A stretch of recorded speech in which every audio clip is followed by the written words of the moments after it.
Paz do Senhor Jesus Cristo para todos os irmãos inscritos no canal. Irmão, estou aqui para mais um vídeo e eu quero ainda continuando falando sobre a lei e a graça. Eu quero citar um versículo aqui que vai ajudar bastante os irmãos na compreensão sobre a lei e sobre a graça. E eu quero ler com os irmãos Romanos capítulo de número 6, o versículo 14, que diz assim: Porque o pecado não terá domínio sobre vós, pois não estáis debaixo da lei, mas debaixo da graça. Olha para os irmãos ver o que ele está falando. O pecado não terá domínio sobre vós, pois não estáis debaixo da lei, mas debaixo da graça. Ele quer dizer o quê? Que a pessoa que ele estava guardando a lei, estava ali guardando a lei, o pecado estava tendo domínio sobre ela. Mas aqueles que estavam debaixo da graça, o pecado não estava tendo domínio sobre ela. A gente poderia pensar, não, então alguém está tentando guardar a lei é porque está tentando ser justo, fazer uma coisa boa e o pecado está dominando ele. Ele vai explicar, e eu expliquei um pouco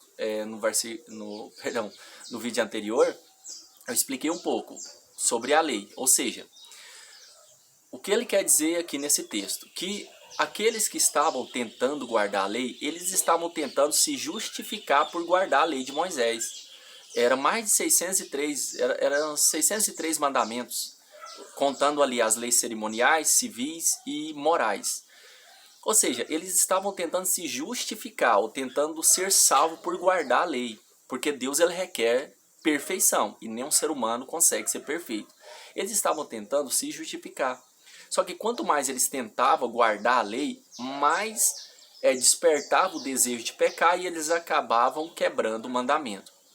E a própria lei de Deus vai dizer que se você quebrar um só dos mandamentos, se você quebrar, você já é culpado de todos os mandamentos. Ou seja, você já é condenável, você está condenado, você já é maldito, aquele que quebra o mandamento. Então, logo, é impossível alguém ser justificado por guardar a lei, porque Deus requer perfeição. Por isso, nós entendemos o porquê que ele enviou Jesus para cumprimento desta lei em nosso lugar. Então, ele está dizendo o quê? Esses estavam dominados pelo pecado. Por quê? Aqueles que estavam tentando guardar a lei, eles não estavam debaixo da graça. Não era alguém que tinha seguido Jesus ou crido no Cristo, que Jesus morreu no lugar, Jesus libertou. Não. Eles estavam tentando ser justificados por guardar a lei de Moisés. É por isso que ele está dizendo que o pecado estava tendo domínio sobre eles. Nós já vimos em Romanos capítulo 7, o versículo 7 a seguir, que Paulo vai dizer que o problema não era a lei, era o pecado. Quando lhe foi apresentado a lei, aí o pecado, tomando ocasião pelo mandamento, despertou toda a concupiscência. Então ele está dizendo o quê? Que despertou nele todo o desejo de pecar. Então o pecado estava tendo força sobre ele. E ele está dizendo o quê? Que cedo ou mais tarde ele ia ceder ao pecado. Ele ia quebrar os mandamentos de Deus. Então ele está dizendo, o pecado não terá domínio sobre vós, pois não estáis debaixo da lei, mas debaixo da graça. Então ele está dizendo que quem está debaixo da graça, o pecado não tem domínio sobre esta pessoa. E por que que o pecado não tem domínio sobre essa pessoa que está debaixo da graça, mas não está debaixo da lei? Por quê? Romanos capítulo 8, versículo 1 e 2 vai dizer: nenhuma condenação há para os que estão em Cristo Jesus, que não anda segundo a natureza pecaminosa, mas segundo o Espírito. Porque o Espírito de vida em Cristo Jesus me livrou da lei do pecado e da morte. Nós vimos em Romanos capítulo 7, versículo 7 a seguir, sobre a lei do pecado. Que a lei do pecado está em nosso corpo. E o Espírito de vida em Cristo Jesus me livrou dessa lei do pecado. Quer dizer o quê? Que o pecado ele perde as forças em nosso corpo quando nós temos o Espírito Santo de Deus. Ele perde a força. Então ele nos livrou da lei, do pecado e da morte. Por que que ele perde a força? Porque o Espírito Santo de Deus ele combate contra a natureza pecaminosa, o desejo da nossa carne. Gálatas capítulo 5, versículo 16 e 17 vai dizer assim, que o Espírito... Eu quero estar lendo melhor. Eu quero estar lendo aqui, é melhor que eu quero citar outros textos aqui que eu não sei de cabeça, que eu não sei. Só os primeiros versículos aqui. Então, olha o que ele vai dizer aqui, ó. Gálatas capítulo 5, 16. Digo, porém, andai em espírito e não cumprireis as concupiscências da carne, ou seja, não cumprireis os desejos da natureza pecaminosa. Porque a carne cobiça, aqui é combater, cobiçar é combater. A carne cobiça contra o espírito, combate contra o espírito contra a carne, para que não façais o que quereis, o que a natureza pecaminosa quer. O Espírito Santo está combatendo para que a nossa natureza pecaminosa não faça o que ela quer. Pois se sois guiados pelo Espírito, não estáis debaixo da lei. Olha o que ele está dizendo aqui. Se você é guiado pelo Espírito Santo, você não está debaixo da lei. Você não está debaixo de condenação.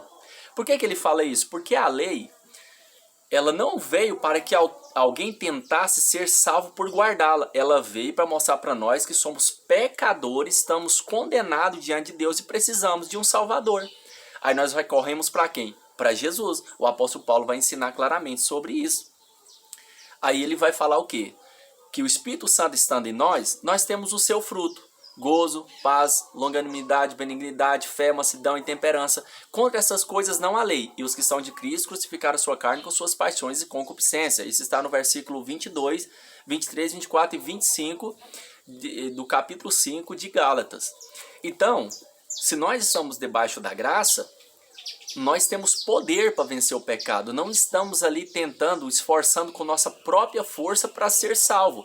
Porque o Espírito Santo de Deus nos faz capazes. Deus nos fez capazes de ser ministro de um Novo Testamento. Ele vai dizer isso em 2 Coríntios capítulo 3, o versículo de número 6. O qual nos fez também capazes de ser ministro de um Novo Testamento, de uma nova aliança. Deus nos fez capazes de ser ministro. Como que ele nos faz capazes? Por meio do Espírito Santo de Deus. De ser ministro do Novo Testamento. Não da letra, mas do Espírito, porque a letra mata, mas o Espírito vivifica. O que ele está dizendo? Que ele nos fez ministro, não da letra. A letra que ele está dizendo aqui é a lei de Moisés. É o ministério da condenação, que ele vai falar nos versículos a seguir. Ele não nos fez capazes de ser ministro da lei de Moisés, mas da nova aliança, do Espírito. Nos fez capazes de ser servos de uma nova aliança. Então ele nos deu capacidade. Como que ele nos dá capacidade? Por meio do Espírito Santo de Deus. Aqueles que tentavam guardar a lei de Moisés, Deus tinha feito eles capazes de ser ministros da letra da lei de Moisés? Não. Por isso que eles jamais conseguiriam guardar, por causa da natureza pecaminosa. E Deus não tinha feito ninguém capaz de guardar a lei de Moisés. Mas ele vai dizer o quê? Deus nos fez capazes de ser ministro de um Novo Testamento. Nós somos perfeitos? Não, somos pecadores. Mas por meio do Espírito Santo de Deus, ele nos deu capacidade de ser ministro, de ser servo de Deus, de vencer o pecado. Então é o que ele diz aqui. E se o ministério da morte, ele vai chamar de ministério da morte, que é o ministério da condenação, que é a lei de Moisés. E se o ministério da morte, gravado com letras de pedras, veio em glória, de maneira que os filhos de Israel não podiam fitar os olhos na face de Moisés, por causa da glória do seu rosto, a qual era transitória. Eu quero ler só até aqui, porque aí eu vou falar sobre outras questões. Então ele está dizendo o quê? Que o ministério do Espírito é muito mais glorioso, muito mais excede em glória o ministério do Espírito do que o ministério da condenação. Porque quando Moisés foi falar com Deus, quando ele se apresentou ao povo, seu rosto resplandecia, de sorte que eles não conseguiam ali olhar para a face de Moisés por causa daquela glória. Ele está dizendo o quê? Muito mais excede glória o ministério do Espírito. Então, ele nos fez capazes. E ele nos fazendo capazes, ele vai dizer o quê? Ele mesmo vai falar que nós agora apresentamos o nosso corpo em instrumento de justiça. Não quer dizer que nós não devemos guardar isso não quer dizer que nós não devemos guardar a lei e viver no pecado. Não. Isso aí são pessoas que interpretam da maneira que ela quer. Ao contrário, o Espírito Santo de Deus vem nos libertar da força do pecado. Quando o texto fala, se o Filho vos libertar, verdadeiramente sereis livres, é do pecado. Não é livre para pecar, mas do pecado. E onde há o Espírito do Senhor, há liberdade. Liberdade do quê? Liberdade do pecado. É livres do pecado. Aqui mesmo em 2 Coríntios capítulo 3, bem no finalzinho, ele mesmo vai falar sobre essa questão. Então, voltando para Romanos, ele diz, Ele diz no versículo 6. Que diremos, pois? Permanecemos no pecado? Permanecemos no pecado para que a graça seja mais abundante? De modo nenhum. Ele está dizendo o quê? Que superabundou a graça pela morte de Jesus Cristo. Aí muitos poderiam pensar assim, não, se a graça é tão maravilhosa, quer dizer que nós a salvação é um presente de Deus, então quer dizer que quanto mais nós pecar, alguém poderia perguntar para Paulo na época, né? Então nós podemos pecar, porque vai superabundar a graça. Ele falou, não, de modo nenhum, se você está morto, a sua natureza pecaminosa está morta, como você vai viver no pecado? Então, irmãos, quando alguém fala que a lei foi abolida para viver no pecado, é porque não conhece a palavra de Deus, não entende a palavra de Deus. Ao contrário, se alguém tem o Espírito Santo de Deus, ele é templo do Espírito Santo de Deus, ele é morada do Espírito Santo, o Espírito Santo mora dentro dessa pessoa.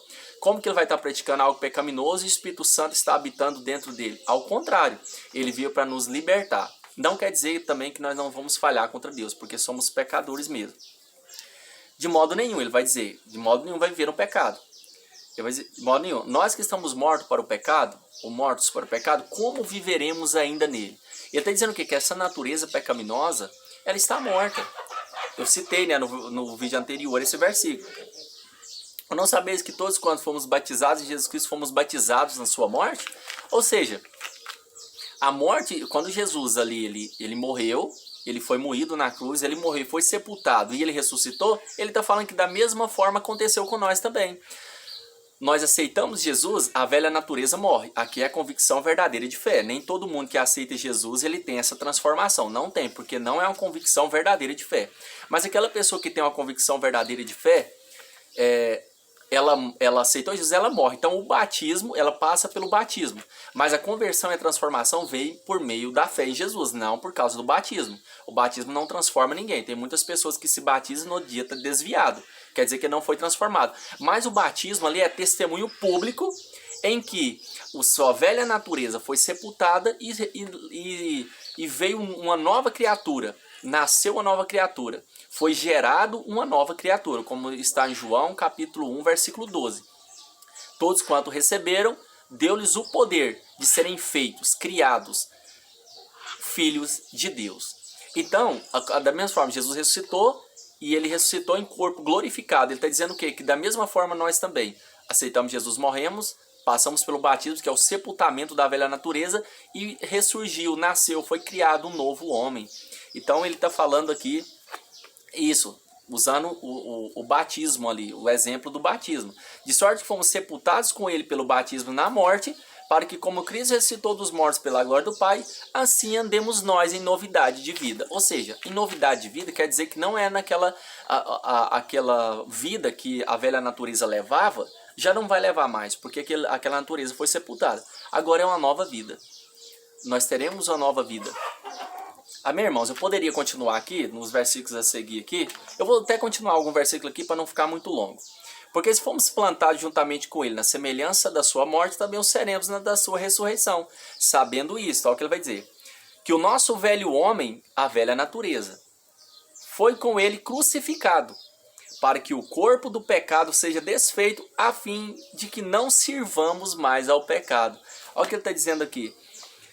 Que essa velha natureza foi com ele crucificado. Isso que ele está dizendo aqui, o velho homem foi com ele crucificado, para que o corpo do pecado seja desfeito, a natureza pecaminosa seja desfeita, a fim de que nós não sejamos mais servos do pecado. Somos servos de Jesus. A quem nós apresenta o nosso corpo para ser servo, nós vamos ser escravos. Agora somos escravos no sentido de servos de Jesus. Isso que ele está dizendo. Porque aquele que está morto está justificado de pecado. Como que você é justificado diante de Deus? Se a sua velha natureza estiver morta. A velha natureza, o homem velho do pecado estiver sepultado, morto, você é justificado. Aqui ele não está dizendo que nós somos justificados por méritos em relação a nós. Não, então quer dizer que eu estou guardando a lei, eu estou perfeito, estou justificado. Não. Se você tem o Espírito Santo, está debaixo da graça, tem o Espírito Santo, aquela velha natureza está morta. Você está debaixo da graça. Então quer dizer o quê? Que agora você é justificado diante de Deus. Se a velha natureza estiver viva, não será justificado. Porque o homem do pecado está vivo. Mas se estiver morto, nós somos justificados. Amém, irmão? Só até aqui para não ficar muito longo. Depois nós continuamos mais edificando uns aos outros. Amém? Que Deus abençoe os irmãos. Continue acompanhando.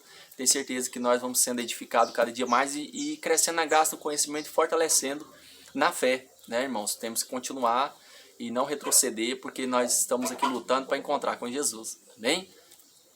Que Deus abençoe os irmãos.